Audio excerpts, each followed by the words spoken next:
दोस्तों सिर्फ 2 मिनट के बाद दोनों करके तीनों लीडर आ रहे हैं आपसे बात करने के लिए।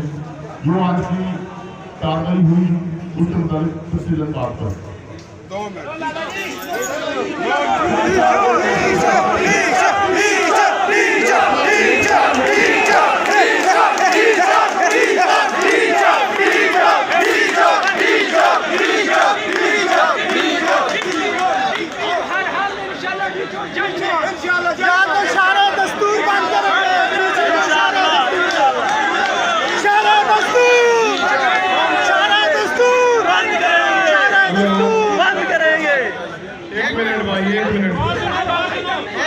एक मिनट भाई, आप सबके दिल की बात करते हैं, हौसला रखें।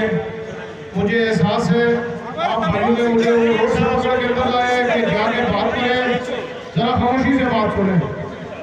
मेरा भी आप भाइयों की तरह अपने लीडरों से मुतालबा है कि जुम्मे के दिन आपने कहा जी एक कमेटी बन चुकी है, उसके साथ हमारे हफ्ते के दिन मुज़ाकरात होंगे। अगर हफ्ते को ना हुए तो शुक्रवार के दिन हमारी मुलाकात होगी और फिर जो भी अगला लाएअमल होगा आपके सामने रखा जाएगा। तो जी चोट की बात नहीं है, आप हौसला रखें, हिम्मत से काम लें।